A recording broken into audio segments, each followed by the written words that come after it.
예, 화요일 묵상의 시간입니다. 하나님의 사랑의 언어를 온전히 알자. 하나님의 사랑의 언어를 온전히 알자. 이런 제목으로 계속 묵상하겠습니다.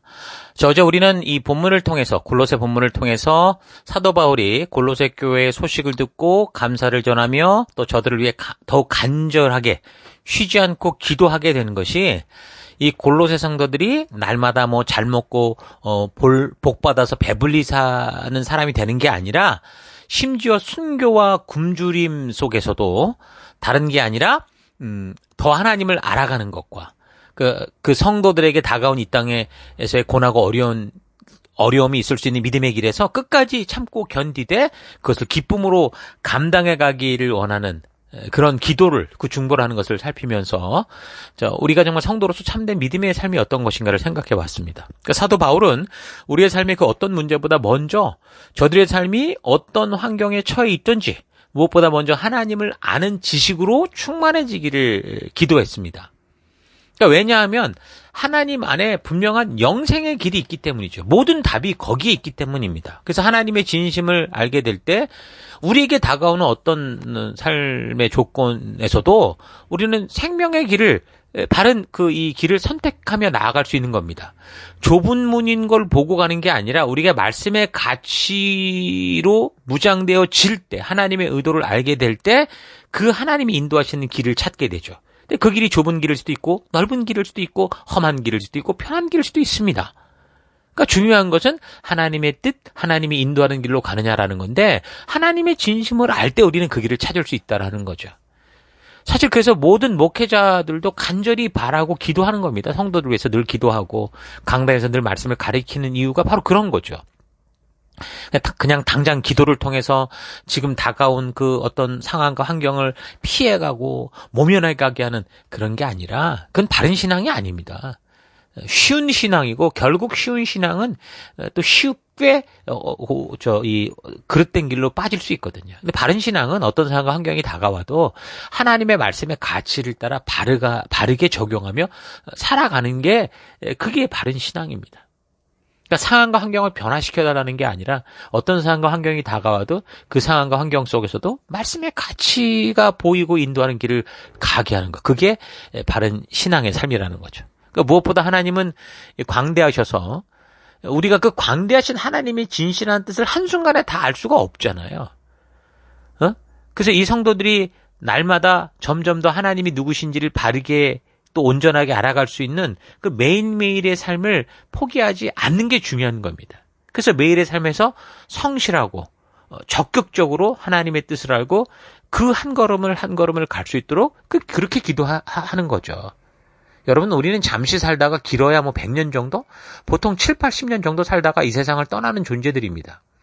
그러니까 그런 어떤 영원한 그 시간의 한 점 같은 순간을 살다가는 인간들에게 그 광대하신 하나님의 그 영원부터 영원까지 계시는 그 하나님의 그 계획과 그 하나님의 뜻을 말한다고 보여준다고 우리가 알 수 있겠습니까? 모르죠.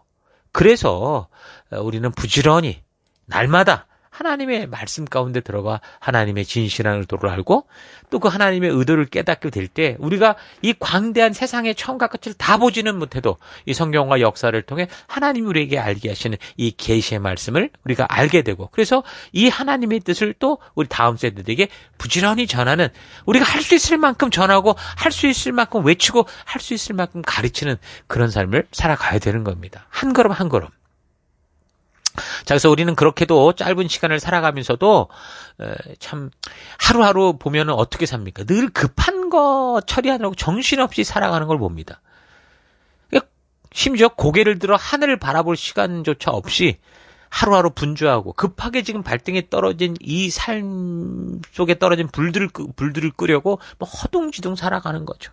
한평생 살아가면서 정말 화장실 하나 두 개 늘리는 그 일에 그냥 온 진을 다 빼고 살아가는 거죠. 그러나 우리의 그런 분주한 삶의 길이 결국은 그렇게만 땅만 보고 열심히 갔는데 그 길의 끝이 만약에 낭떠러지라고 한다면 도대체 우리가 일생을 살아온 수고한 노력한 그 무슨 소용이 있는 겁니까? 하나님은 우리를 창공을 나르는 그런 독수리로 우리를 만드셔서 이 날아오르라고 이렇게 말씀하시는데 그냥 독수리의 모양을 가지고 독수리의 그 몸을 입고 닭처럼 늘 땅바닥만 보고 모이만 쪼아대는 그런 삶을 살다가 또 늘 말씀드린 것처럼 아프리카의 그 무슨 그 이 산양이 늘 뒤만 쫓고 앞 사람의 이 짐승의 그 앞에 풀 먹으려고 서로 쫓아가다가 그냥 속도만 빨라지고 결국에는 낭떠러지에 다 떨어지는 그런 인생이 될 수 있는 거 아닙니까? 그래서 우리의 삶의 방향을 바르게 하는 우리의 삶의 급한 일을 막 처리하기보다 중요한 것을 우리가 하루하루 해나가지 않는다면 결국 영원한 절망에 빠지고 마는 겁니다. 삶의 급한 것에만 몰두하는 게 사실 우리네 인생인데 급한 것을 치우는 그 매일의 삶에 지쳐가는 그런 삶이 아니라 무엇보다 삶의 중요한 것, 우리를 부르신 그 삶의 사명의 삶, 의미 있는 것을 먼저 하루하루 해나가는 그런 삶을 성도들은 살아가야 돼요. 그 영적인 삶이 바로 그런 거예요. 정말 영원한 삶을 바르게 살아갈 수 있는 일부터 영원한 그 하나님이 이끄시는 그 영생의 길을 갈 수 있는 이 삶의 태도부터 우리의 삶의 우선순위를 삼아야 되는 겁니다. 그래서 우리의 영혼이 생명의 길을 향한 방향을 잃지 않아야 우리의 육신이 살아가는 이 세상의 현실 속에서도 우리가 좌로나 우로나 치우치지 않고 눈에 보이는 길이 아니라 영생하는 하나님의 백성다운 그 영생의 길, 그 길을 계속 믿음으로 걷게 될 수 있는 거죠. 그래서 성도들에게 세상을 어떻게 바르게 분별할 수 있을까를 우리가 고민하기보다 물론 그것을 위해서 우리가 이 세상의 지식도 열심히 배우고 잘 훈련해가고 교육받아 가야 됩니다. 근데 그것보다도 그 세상을 만드신 이 세상의 모든 걸 만드신 우리 하나님의 뜻, 하나님의 의도를 먼저 아는 거, 이게 참다운 지혜인 거죠. 이 하나님의 의도를 알고 하나님의 뜻을 알아야 이 세상의 모든 학문과 모든 경험과 모든 것들이 하나님 앞에서 어떤 것인가를 우리가 분별할 수 있는 그런 분별의 영을 가질 수 있는 거죠. 그래서 하나님의 뜻이 무엇인지를 바르게 안다면 이 세상에서 벌어지는 어떤 일들, 어떤 상황과 환경이 다가와도 그 상황 속에서 우리가 바르게 분별하는 능력이 생기고 하나님의 길이 어떤 길인가를 알 수 있게 되기 때문에 우리가 하루하루 살아갈 때 어떤 상황과 환경이 다가와도 그 현실 속에서 우리가 무엇을 해야 되고 무엇을 하지 말아야 되고 어디로 가야 되며 어디로 가지 말아야 되는가라는 것을 구별할 수 있게 되는 거죠. 그런 삶이 이제 헛수고가 없는 삶. 그런 삶이 되는 거고 그게 바로 지혜로운 삶이 아니겠습니까? 시간은 한번 지나가면 끝인데 그 지나간 시간을 다시 거꾸로 가서 우리가 뭔가를 살아내야 된다고 한다면 참 안타까운 일이죠. 그러니까 왜 사람들이 헛수고하는 삶을 살아갑니까? 그러니까 미래를 모르니까 그런다는 거예요. 그러니까 어떤 것이 참된 길인지 모르니까 바른 방향이 무엇인지 모르니까 자꾸 헛수고하는 삶을 살아가는 거잖아요. 그러니까 아직 하나님의 뜻이 무엇인지 분명히 알지 못하니까 성도들도 자꾸 눈에 보이는 세상에 속는 거고 세상에 많은 사람들이 가는 곳으로 같이 우르르 몰려가고 그러다 너무 답답하면 미래를 점쳐준다고 하는 점쟁이들을 찾아서 무슨 타로점을 찾아서 오늘의 운세를 찾아서 막 돈을 바치고 막 내일을 알고 싶어하고 그러는 거죠. 그런데도 결국 늘 불안한 그런 삶을 살아갈 수밖에 없어요. 그게 인간의 한계인 거죠. 하나님은 그런 우리에게 그런 미래를 점쳐주는 분은 아닙니다.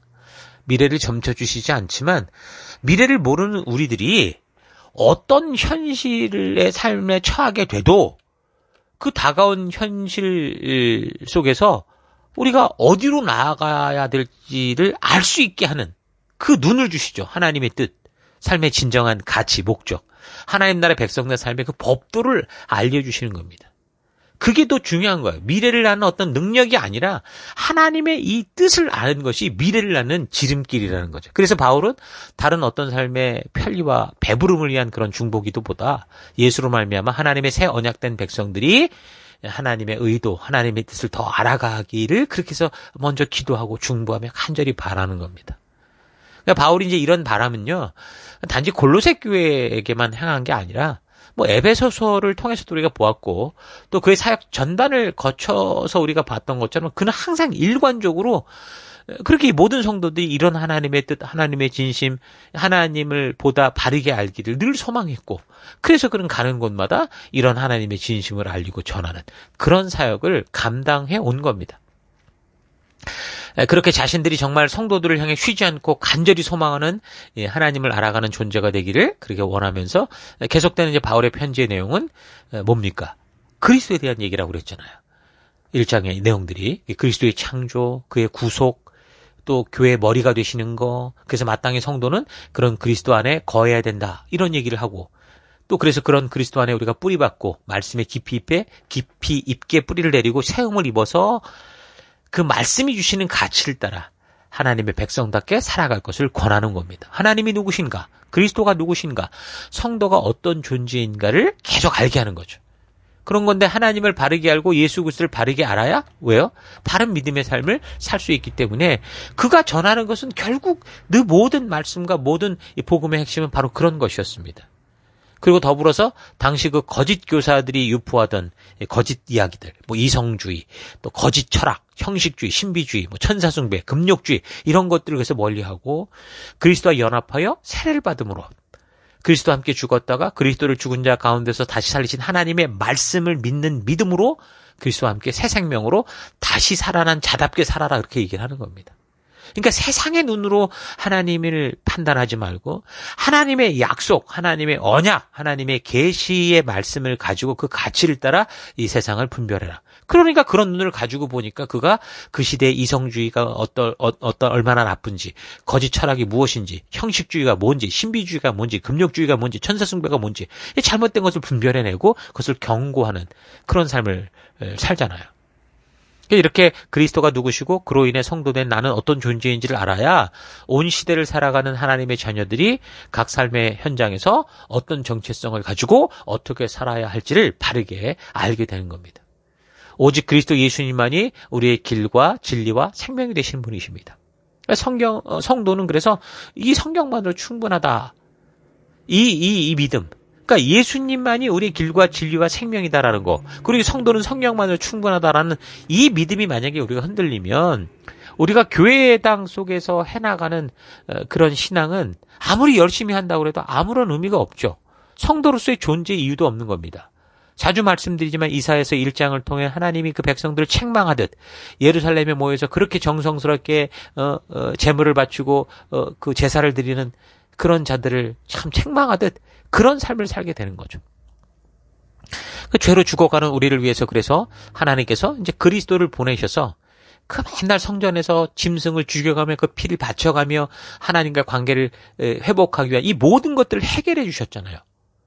그 그리스도를 보내셨고, 그래서 그 오신 그리스도는 우리의 그 죄를 피로 씻어 정결케 하기 위해 십자가에 못 박혀 죽으셨고요.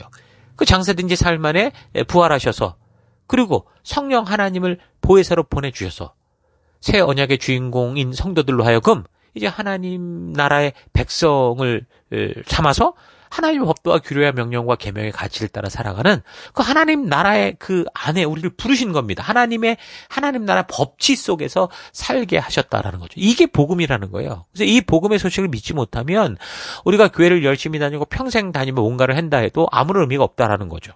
하나님의 의도와 빗나간 그런 삶을 살면 결국 교회당 안에서 우상 숭배를 하는 이사야 선지를 통해 책망하던 그런 일들이 벌어진다라는 겁니다. 그래서 바로 이 그리스도가 누구시다라는 이 복음을 전하면서 바울이 그래서 성도인 우리가 무엇을 믿고 어떤 삶을 살아가야 되는지 그런 분명한 믿음의 대상 우리는 누구인가라는 것을 이 골로새서 또 1, 2장을 통해서 분명하게 설명을 하고 있는 겁니다. 그래서 1, 2장을 통해서 우리는 그리스도의 정체성, 또 성도의 정체성, 하나님의 온전한 뜻, 교회의 온전한 모습 이런 것들을 잘 볼 수 있어야 되는 거죠. 자, 그리고 나서 3장부터는 그렇게 이제 그리스도와 함께 다시 살림을 받은 그리스도와 함께 다시 살게 된 존재, 그러니까 하나님의 백성답게 성도답게 살라 권고하는 겁니다. 3장 2절 위의 것을 생각하고 땅의 것을 생각지 말라. 5절 그러므로 땅에 있는 지체를 죽이라. 9절 너희가 서로 거짓말을 하지 말라. 13절 누가 누구에게 불만이 있거든 서로 용납하여 피차 용서하되 주께서 너희를 용서하신 것 같이 너희도 그리하고 이 모든 것 위에 사랑을 더하라. 그리스도의 평강이 너희의 마음을 주장하게 하라. 또 무엇을 하든지 17절 말에나 이래나 다 주 예수의 이름으로 하고 그를 힘입어 하나님 아버지께 감사하라. 그러니까 우리는 늘 말하지만 하나님의 이 사랑으로 거듭난 존재가 됐을 때 그냥 조금 이렇게 수정된 그런 그냥 더러웠던 걸 이렇게 닦아낸 그런 존재가 아니라 완전히 그리스도 안에서 십자가로 함께 죽고 그와 함께 새롭게 부활하여 아주 새롭게 탄생한 그런 생명이라는 그런 존재라는 거 잊지 말아야 됩니다. 내가 믿음의 백성이 되고도 우리 주변의 상황과 환경과 관계들은 지금 하나도 변하지 않았겠지만, 그러나 우리는 이제 완전히 새롭게 다시 태어난 존재가 된 겁니다. 그래서 그런 존재가 살아가는 방법은 우리를 새롭게 태어나게 하신 그분의 뜻, 그분이 만드신 그 가치를 따라 살아가는 거죠. 그래서 우리에게 주신 그 자유의지를 가지고 기꺼이 그 하나님의 가치를 따라, 하나님이 주신 말씀의 가치를 따라 살아가는 존재가 되어야 되는 겁니다. 그래서 3장에서 보여주는 대부분의 말씀은 그래서 그렇게 변화된 우리가 이제 스스로 행해야 될 것들을 이야기해 주고 있는 거죠. 그런 하나님의 백성답게 새롭게 태어난 성도로서 살아갈 우리의 그런 일들을 얘기해 주는 겁니다. 그리스도로 살아난 사람이 되니까 뭐 기도만 하면 그저 하나님이 막 저절로 모든 걸 다 해주고 뭐 그래서 우리는 성도가 된 이후에 그냥 이 땅에서 막 그냥 맨션 아파트에 살고 뭐 이 땅에 구름 타고 다니고 그런 게 아니라 우리는 예수를 믿고 하나님의 자녀가 되는 권세를 가졌지만 여전히 이 세상은 하나도 변한 게 없고 이전과 하나도 다를 바 없는 곳에서 우리가 살아가야 되며 그러나 이제 우리는 새로운 가치 하늘나라의 가치, 하나님이 주신 법도와 규례와 명령과 계명을 통해 말씀하시는 하나님의 의도, 그 뜻을 따라 살아가는 그런 존재, 그런 백성답게 살아라. 그 얘기를 하고 있는 겁니다. 뭐 이미 에베소서를 통해서 살폈듯이 우리가 예수를 믿어도 이 세상과 환경은 바뀌지 않는다고 그랬죠. 이 세상이 아니라 내가 주 안에서 변화됐기 때문에 내가 십자가와 함께 새롭게 됨으로 말미암아 이제는 우리가 똑같은 상황 속에서 똑같은 삶과 살아간다고 하더라도 하나님 나라 백성의 맛을 잃지 않는 소금답게 살고 그 땅에 섞여 있는 것 같으나 물드는 자가 아니라 변화시키는 누룩처럼 살고 이전과 전혀 다른 삶, 성도된 존재로서의 삶을 살아가는 것. 그게 그리스도인 삶입니다. 결국 뭐 에베소서나 골로새서나 사실 똑같은 얘기들을 반복하는 거라고 볼 수 있어요. 그래서 우리가 성도로서 살아갈 때 뭐 밝은 날씨를 주십시오 이렇게 기도하는 게 아니라 어떤 날씨가 다가온다고 해도 감사할 수 있고 그 상황 속에서 우리 주님의 뜻을 따라 기쁨으로 살아가는 존재가 되는 것. 그게 바로 성도의 모습이라는 겁니다. 그래서 1등만 되게 해달라고 무조건 잘 먹고 잘 사는 그런 존재가 되게 해달라고 기도하는 게 아니라 정직하지 못한 1등보다 정직한 2등이 되는 것을 두려워하지 않고 비록 그래서 손해보고 속아서 사는 것 같아도 그래도 기꺼이 말씀을 따르는 삶을 살아내는 존재가 되는 것. 그게 바로 하나님 백성다운 그런 삶이라는 거죠. 그래서 성도는 기도만 하면 저절로 모든 것이 다 되는 게 아니라 어떤 상황과 환경 속에서도 그리스도의 평강이 우리의 마음을 주장할 수 있도록 하나님의 말씀의 가치가 삶의 유일한 기준이 돼서 그 말씀대로 사명 따라 살아가는 그 자리까지 나아가야 되는 거예요. 그게 진정한 성도, 예수 그리스도로 말미암아 거듭 태어난 하나님의 백성의 삶인 거죠. 성도는 뭐 기도라는 어떤 무서운 무기를 가지고 그런 힘과 도구를 가지고 세상을 막 기도로 막 이런 뭐 주무르는 그런 존재가 아닙니다. 성도는 하나님의 말씀의 가치를 따라 순종하며 살아가는 존재일 뿐이에요. 그러니까 우리가 뭐 기도를 무기로 삼아서 기도하면 모든 게 된다 그래서 기도하면 남편이 변하고 이런 게 아니에요. 그러니까 바울은 성도된 아내들에게 뭐라고 말합니까? 남편에게 복종해라 그렇게 말하잖아요. 기도한다고 그것도 아내가 변하는 게 아니거든요. 그래서 바울은 남편들에게 아내를 사랑하고 괴롭게 하지 말라고 말합니다. 그리고 예수님께서 교회를 사랑하셔서 자기 몸을 주심과 같이 그 아내를 사랑하라 그렇게 말씀하는 거예요. 그러니까 가정의 평화는 어떻게 오는 거예요? 열심히 기도함으로 오는 게 아니라 하나님이 가르쳐주신 말씀대로 순종함으로 오는 거예요. 그래서 부부 서로가 자신의 감정과 느낌이 아니라 피차 하나님의 말씀을 유일한 삶의 기준으로 삼고 살아간다면 몸을 당연히 사람이니까 서로의 생각과 살아온 환경이 달라서 다투고 어려운 상황이 될 수 있어도 하나님의 말씀대로 의지적으로 그 가치를 따라 순종하며 나아갈 때 어떻게 되는 거예요? 이 가정이 진정으로 하나님이 창조하신 가정, 하나님이 찾으시는 참된 믿음의 가정이 만들어져 가는 거죠.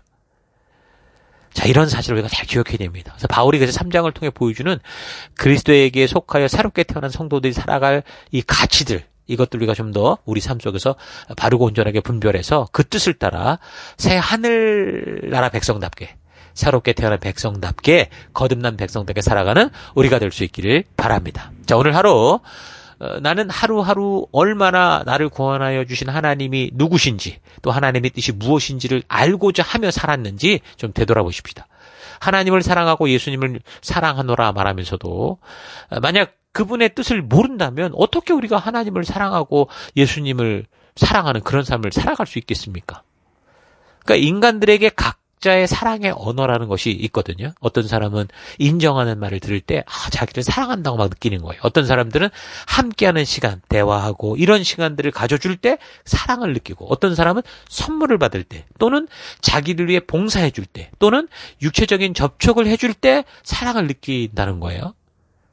그런 게 사랑의 언어라는 건데 그래서 상대방이 나를 사랑한다고 하면서도 자기가 좋아하는 방식으로 사랑을 표현하면 그 사랑을 표현하는 사람은 애써서 수고하면서 하는 거긴 하기 때문에 뭐 보는 사람이 고맙긴 할 수 있어도 근데 그런 사랑을 통해서 이 사랑을 받는다는 사람이 느끼지 못해요.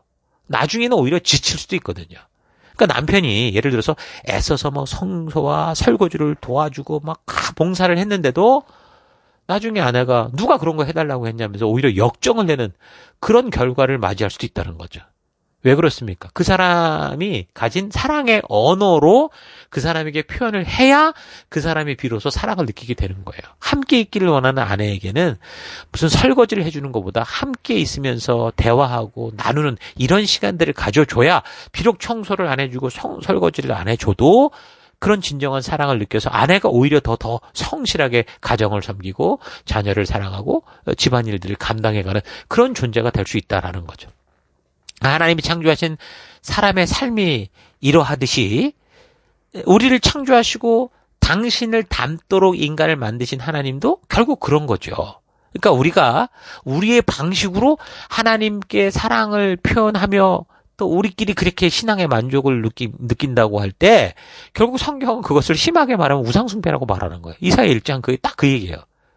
그러니까 내가 원하는 정성을 다해 사랑을 해도 하나님은 그것을 사랑이라고 말씀하지 않는다는 거죠. 그래서 우리는 하나님이 원하시는 방법으로 하나님이 원하는 사랑의 방법으로 사랑을 표현해야 되는 거예요. 내 방법이 아니라 하나님의 방법으로 하나님의 뜻대로 사랑을 표현할 때 하나님이 기뻐하시는 거죠. 그러려면 하나님이 원하시는 사랑의 언어가 무엇인지 우리가 알아야 되는 거죠. 그래서 우리는 성경과 역사를 통해 성경의 이 계시를 통해 하나님을 바르게 알고 하나님의 뜻을 바르게 알아야 하나님이 기뻐하시는 진정한 사랑을 우리가 나눌 수 있는 거죠. 그래야 새롭게 태어난 새 언약 백성으로 기쁨과 즐거움으로 믿음의 길을 살아갈 수 있는 겁니다. 자, 바울의 기도와 같이 오늘 하루도 부지런히 하나님을 알고 하나님의 뜻을 알아가는 그런 하루. 그래서 하나님의 사랑의 언어를 바르게 알아서 그래서 하나님과 동행하는 하나님과 진심이 통하고 정말 진심으로 소통하고 교통하는 그런 기쁨의 삶을 살 수 있는 여러분 될 수 있기를 주의 이름으로 축원합니다. 오늘 하루도 힘내십시오. 잠시 기도하겠습니다. 하나님은 우상숭배를 금하시고 하나님의 형상을 자기 마음대로 만드는 것을 금하시는데 우리는 교회를 다닌다고 하면서도 하나님의 그 사랑의 언어를 잘 알지 못해서 내 마음대로 하나님을 섬긴다고 하나님의 형상을 만들고 내가 만든 형상을 하나님인 것처럼 믿어온 것을 회개합니다. 하나님의 사랑의 언어를 성경과 역사, 계시의 말씀을 통해 바르게 알아서 우리 주님이 기뻐하시는 그런 삶, 말씀의 가치를 따라가는 삶. 그래서 우리 하나님과 동행하는 그런 삶 살기 원합니다. 또한 성도의 길이 어떤 것인지도 성경을 통해 바르게 알아서 내가 가고 싶은 길이 아니라 우리가 부름을 받은 성도로서 걸어야 되는 그 길을 정말 기쁨과 벅찬 감격을 가지고 걸어갈 수 있는 내가 되기 원합니다. 하나님 오늘도 말씀을 통해 하나님의 뜻을 알고 하나님의 사랑의 언어를 알아 그 하나님의 뜻을 따라가는 그런 사랑받는 그런 나의 그런 길을 걸어갈 수 있도록 믿음의 길을 걸어갈 수 있도록 하나님 역사해 주옵소서. 함께 하심을 감사드리고 예수님 이름으로 기도했습니다. 아멘.